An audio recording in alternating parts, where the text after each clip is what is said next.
están? Vamos a hablar de otro de los temas del día, que tiene que ver con el descubrimiento de este túnel muy cerca del penal de Pedro Juan Caballero. Y compartimos con ustedes las imágenes de apoyo para darles un poco la magnitud de la construcción de este túnel, que habla de que ya se cavaron unos 12 metros desde la vivienda en donde se había encontrado finalmente la boca del túnel en dirección al penal de Pedro Juan Caballero. ¿En cuánto tiempo se hizo esta excavación sumamente equipada, hay que decir, en un tiempo de 22 días? Haciendo el cálculo para determinar más o menos, teniendo en cuenta la distancia de 250 metros hasta el penal, se habla de que hubieran tardado más de 400 días, más de un año, teniendo en cuenta que el plan habría sido rescatar a miembros del PCC a fin de año, habrían trabajado una gran cantidad de personas. Y lo hicieron en esta vivienda que fue alquilada especialmente para emprender estos trabajos. Ahí vemos cómo la compañera Blanca López ingresaba a ese túnel sumamente equipado, tenía un sistema eléctrico y un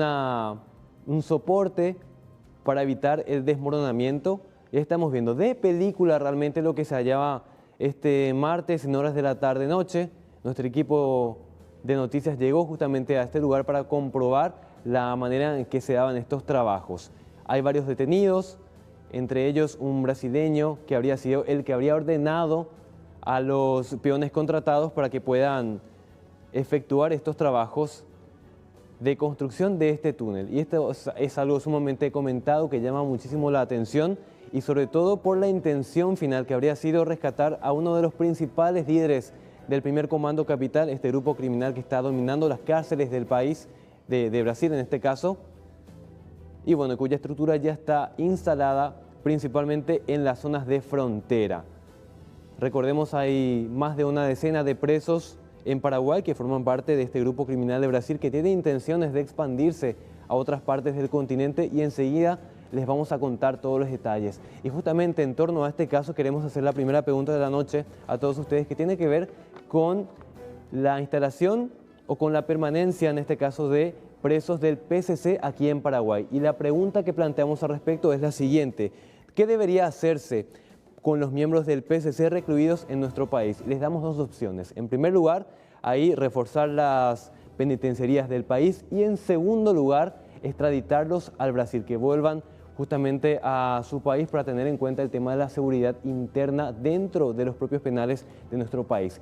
Pero vamos a hablar un poco más de los orígenes del tema del primer comando capital y vamos a mostrarles justamente qué se sabe acerca de cómo inició su operación, digamos, este grupo de criminales. Iniciaba en las principales cárceles de Brasil y este mapa nos indica justamente ahí la zona de San Paulo, más o menos, iniciaba ahí el tema de la formación de este grupo criminal y se extendió por todo este país hasta conformar, digamos, hasta dominar el 90% de las cárceles de este país. Posteriormente se fueron trasladando hasta otras zonas sensibles, como por ejemplo la triple frontera, ahí la frontera de Paraguay con Argentina. Pero vamos a hablarles de quién se trata este personaje, por así decir, quién es Ronnie Pérez Barbosa, el más buscado de Brasil. Ahí estamos viendo su foto. Él está recluido en este momento en la penitenciaría de Pedro Juan Caballero. Su zona de operación, Pedro Juan Caballero, y la zona de Ciudad del Este en Paraguay. Él es el supuesto jefe criminal del PCC, cuenta con una orden de captura por narcotráfico en Brasil y en este sentido tiene un pedido de extradición vigente. Fue detenido en el año 2016 en Pedro Juan Caballero, es investigado por su supuesta implicancia en el atentado contra el capo Jorge Rafat en la zona norte del país. El pasado 28 de abril de 2017, digo bien, él pasaba al penal de Tacumbú, posteriormente fue llevado a Pedro Juan Caballero. Ya se manejaba la información de que uno de los intentos habría sido el rescate de Ronnie Pérez Barbosa. Y los motines y los túneles serían sucesos distractores, se maneja como información de inteligencia para lograr la huida de este tipo de criminales de las cárceles que se encuentran en nuestro país. Pero hablando un poco más a nivel macro, hay que decir que este señor también tiene causas abiertas en Porto Alegre y la intención del primer comando capital es, en primer lugar, además de dominar la zona de triple frontera, también extenderse a otras fronteras donde existe mayor circulación de cocaína, que es el fuerte de este grupo. Estamos hablando de la frontera entre Perú y Colombia, ahí en la zona norte del país, en donde ellos todavía, como grupo criminal, no tienen control mayormente de las cárceles, pero esta sería su principal intención. Ahora, volviendo a hablar del tema de Pedro Juan Caballero. Enseguida les vamos a contar de qué manera se daba el alquiler en primer lugar de esta vivienda que fue utilizada para elaborar este túnel. Pero mientras tanto les damos la respuesta a nuestra primera pregunta de la noche, que tiene que ver con la peligrosidad de los delincuentes del PCC que están en las cárceles de Paraguay.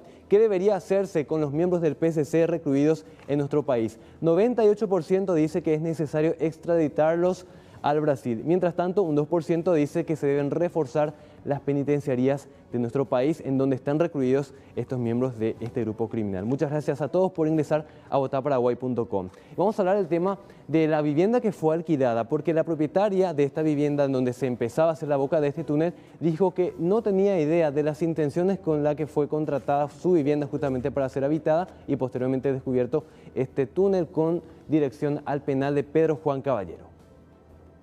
Yo le alquilé al muchacho Weley Alexandrino Machado. Brasilero. ¿Y sí. él qué te dijo? ¿Cuánta gente vendría?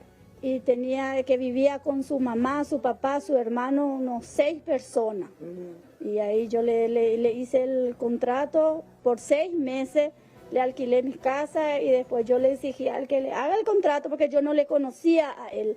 No le conocía, entonces yo le exigía para que me haga el contrato y conseguí con él y después yo ni me enteré ni no pensaba eso que él iba a hacer porque era mirando así como un buen muchacho educado así, ¿verdad? Pero con acento brasileño. Sí, eso sí, acento de documento brasilero, sí me dio el...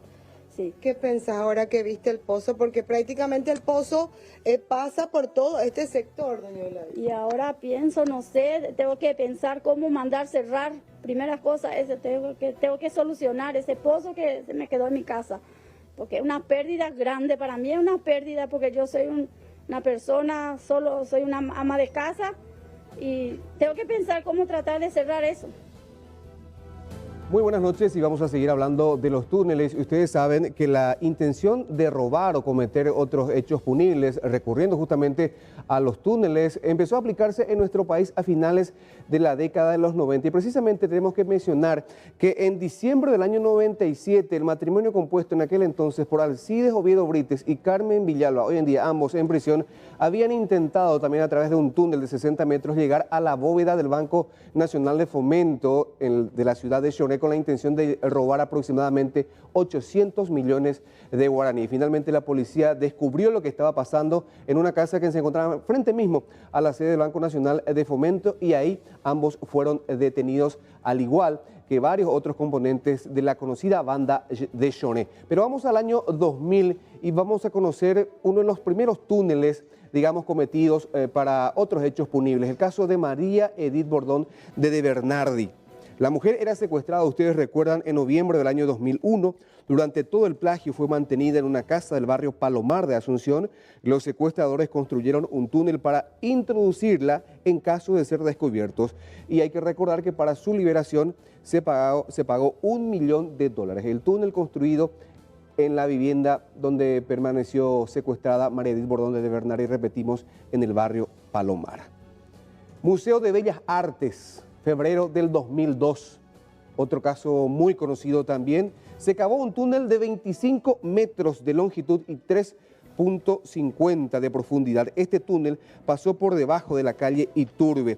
Los ladrones llevaron 5 valiosas pinturas valuadas en más del $1 millón. Según la policía, inmediatamente estas pinturas fueron sacadas al exterior, fueron llevadas al exterior. Nadie fue detenido con relación al hecho. Vamos a hablar del caso Cecilia Cubas también. Ustedes recuerdan que la mujer fue secuestrada en diciembre del año 2004, fue mantenida en cautiverio, siempre en esta casa del barrio Mbocayatú de Ñemby. Ustedes ven también el túnel donde fue encontrado el cuerpo de la hija del entonces presidente de la República, Raúl Cubas Grau, expresidente de la República en este caso, barrio Mbocayatú de Ñemby. Después tenemos que hacer mención, ya con fines monetarios exclusivamente, tenemos que hablar del ABN AmRoBank. Ustedes recuerdan, en el barrio Villamorra, febrero del 2006. Coincidentemente, la mayoría de los túneles fueron cavados o descubiertos en febrero. de sus respectivos años. Ruidos extraños percibidos por los guardias forzaron una inspección de la zona hasta que dieron con el túnel. No se pudo identificar a los ideólogos y financistas. Lo máximo que se supo es que un grupo de brasileños ingresó al país con modernos equipos de minería. Ya en febrero del 2012, cárcel de Tacumbú, vamos a ver imágenes también, los archivos del Sistema Nacional de Televisión, 3 condenados por asesinato excavaron un túnel cuya boca de salida daba con una de las veredas de la cárcel de Tacumbú. Movimientos raros percibidos en las cámaras de circuito cerrado evitaron la fuga de estos 3 internos cuya celda se encontraba a escasos 3 metros del muro de la Penitenciaría Nacional de Tacumbú. Vamos a Ciudad del Este, julio del 2014, la bóveda de la firma de seguridad Prosegur. Se descubre el túnel que estaba por llegar a la bóveda de la empresa de caudales Prosegur. En un inmueble contiguo se encontraron herramientas de excavación y decenas de petardos que los delincuentes explosionaban para evitar que los ruidos justamente que provocaban fuesen percibidos. Se cree, y aquí aparecen ya los miembros del PSC, se cree que eran miembros del grupo denominado Primer Comando Capital, que estaban detrás de este fallido robo. Nuevamente Ciudad del Este, octubre del año 2015, aparece de nuevo el Primer Comando Capital. Guardias de la cárcel regional descubrieron un túnel de 1 metro de profundidad y 2,5 metros de largo. El túnel conducía al pabellón A, donde se encontraban recluidos varios miembros, como decíamos, del grupo criminal PSC. Mayo del 2016, ya en Asunción, de película, Banco Continental, el intento de robo de ingreso a la bóveda. De hecho que se ingresó a la bóveda, sino que los delincuentes erraron de bóveda, ingresaron a la bóveda vacía.